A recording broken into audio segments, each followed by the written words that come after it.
Matthew chapter 5. Matthew chapter 5.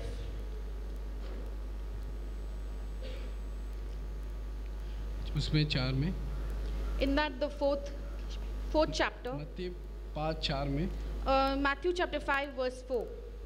धन्य वे जो शोक करते हैं क्योंकि वे शांति पाएंगे। आप बोलो ये वचन में जब हम देखते हैं कि परमेश्वर का वचन इस तरह बता रहे कि धन्य वे जो धन्य वे जो शोक करते हैं क्योंकि वो शांति पाएंगे। Matthew chapter 5 verse 4. Blessed are those who mourn, for they will be comforted. नहीं, वचन जब मैं पढ़ रहा था When I was reading this verse, और यहाँ पर लिखा है कि शोक करते हैं, it is written here that they are mourning, क्योंकि वो शांति पाएंगे। and therefore they will be comforted. हम जनरल हम दुनिया में देखेंगे किसी का गोल्ड चोरी होता है तो शोक करते हैं लोग। But when we see in this world that when someone's gold is stolen, how they mourn over it, या कोई उनका रिलेशन में मर जाता है तो शोक करते हैं लोग। and how if any of your relatives die, how they mourn.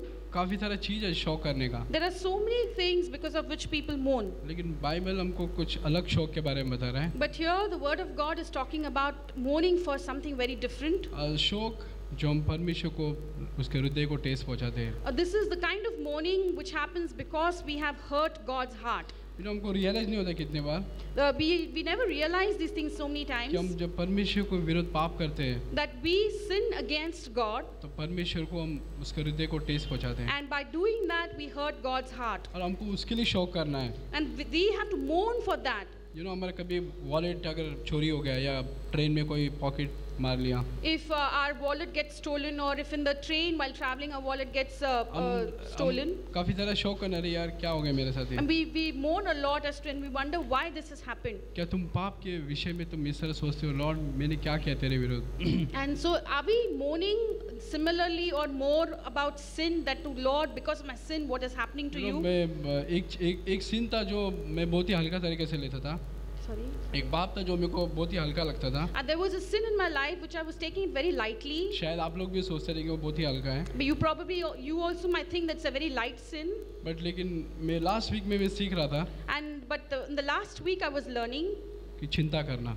About anxiety, to worry. कभी भी मैंने सोचा कि चिंता करना एक पाप है। I used to always know that to be anxious or to worry is a sin. परमेश्वर बोलते कि चिंता मत करो क्योंकि मैं तुम्हारा चिंता करता हूँ। But God is very clearly saying that you do not be anxious because I think about you, I care for you. Even Yeshu Masih ने पक्षियों को दिखाया कि देखो वो लोग चिंता करते हैं क्या। And even Jesus Christ spoke about the sparrows and said that they do not worry. Last कुछ बीच में एक फ़ोन आया था मुझे। In the middle I received a phone. और उस फ़ोन में मेरे को उन्होंने क्या बोला कि आप बैप्टिस्ट चर्च में जाते हो क्या? And in the phone they told me that, do you go to a Baptist church? मैं बोला नहीं। I said no. मैं CFC चर्च में जाता हूँ brother. I go to the CFC church. अच्छा, तो मैं बोला आप कौन बोल रहे हैं?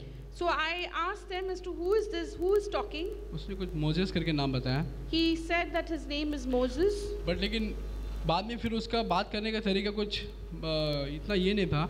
But after that, his style of talking was very different. मैं उसको पूछ रहा था कहाँ से हो तुम, किधर से? बोलता मैं बैंगलोर से हूँ। I kept on asking that person, who are you, where are you from? And then he said he is from Bangalore. आप आना चाहते हो क्या इधर परेल में? So I said that, do you want to also join us? और वो पता नहीं सुना और बीच में फ़ोन काट दिया। But I do not know what happened. He heard me, but in the middle he cut the phone. लेकिन फ़ोन काटने के बाद But after the phone was cut, मैं उस चीज़ को मेडिटेट कर रहा था। I started thinking and pondering about that call. कौन रहेगा, क्या मेरा दुश्मन तो नहीं है? Who could it be? Could it be my enemy? मेरे दिमाग में सब आने चालू हो गया। And all these questions and thoughts started crossing my mind. मैंने वो नंबर पे वापस फ़ोन किया। I immediately dialed back on that number. और उसने बोला था कि PCO का नंबर है। And they said that this number is from a PCO. और वापस मैंने फ़ोन किया तो उसने वापस रिसीव किया। And when I called back, the person received my call on that तो number. मेरे दिमाग में और थोड़ा टेंशन बढ़ गया। So more the tension increased, the anxiety increased. Mobile लेते तो ठीक है, वो फ़ोन उसके पास रहता उठा लिया, लेकिन PCO से इसने कैसे उठाया था, मैं और दिमाग में आ गया मेरे। So if the person would have had a phone, it's understood he would pick it up. But then if it's a PCO, how you don't expect the same person to pick the call. सोचते इतना depress में चला गया मैं, बाद में फिर मेरे को बाद में रियलाइज है कि मैं क्या कर रहा हूँ ये। And I kept on thinking about it and I soon fell into depression and later I realized what am I doing, what's happening to me.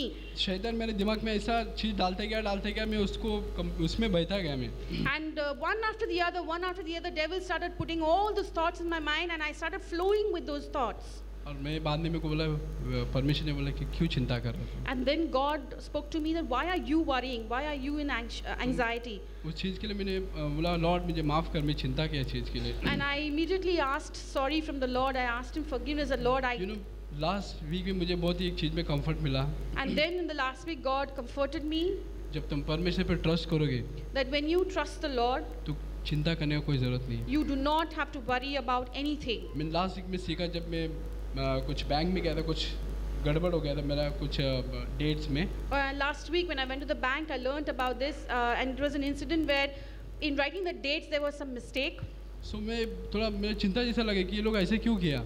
I started worrying as to how did these people make such a mistake. तो वही चीज़ मेरे दिमाग में आ रहा था वचन की, चिंता मत करो। And even then the same scripture kept coming to me that do not be anxious. मैं परमेश्वर का धन्यवाद करता हूँ उस चीज़ के लिए। I praise God for that और verse. वो चिंता मेरे अंदर से निकल गया। And I was able to step out of being anxious. और मैं देखा कि वो मेरा काम भी सॉल्व हो गया। And I saw that even my work was solved. तो हम इस चीज़ के लिए हम कितना बार हम मौन कर, इस चीज़ के लिए हम कितना हम रोते, शौक करते हैं। And how many times do we mourn for these things where we spend our time in anxiety? तो लॉर्ड मुझे सिखा कि मैं और भी आपके प्रति शौक करो, पाप के प्रति।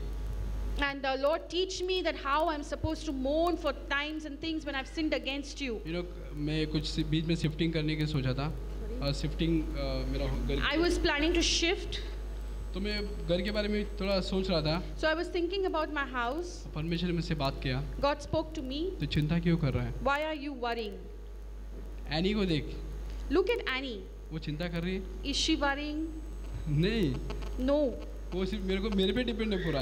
She is completely dependent on the Father.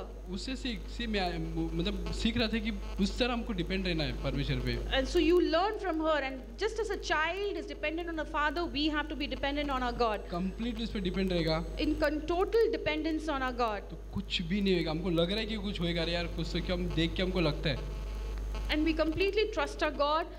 There will be no harm to us. We sometimes feel there could be harm or there could be something going wrong, but it will not happen so. But लेकिन जब हम उस पर trust करते हैं, But when we trust God, तो परमेश्वर हमको संभालता है। God takes care of us. इसलिए लिखा है, धन्य वे जो शौक करते हैं, Therefore it is written that blessed are those who mourn, क्योंकि वो शांति पाएंगे। for they shall be comforted. और वो उस कंफर्ट मतलब एक ताकत हमको मिलेगा। And in that comfort we shall receive a strength. मैं हर एक पाप के लिए मैं शौक करना चाहता हूँ। And I want to mourn for every sin that I commit against और God. मैं देखता हूँ कि मेरे अंदर शौक नहीं है। But I feel and I see that that kind of a mourning is not found in me. मेरे को कभी मतलब रोना आता ही नहीं मुझे। Many times I don't feel like crying at मैं all. परमेश्वर को बोलता है, मेरा हृदय अभी पता नहीं खड़ा है कि क्या है। I tell the Lord, what is it with my heart? Why is it so hard? मेरे को रोना आता नहीं। I am not able to cry. तो मुझे सिखा लॉर्ड कि मैं शौक करूँ, मैं And teach me, Lord, how am I supposed to mourn? कि मैं हमेशा ताकि मुझे कंफर्ट मिले। That at all times I will be comforted. इसलिए हमको पाप के प्रति हमको शौक करना है। Therefore, towards sin we have to mourn against it. ताकि परमेश्वर से हम शांति पाएंगे। So that from God we will receive that comfort. आमीन।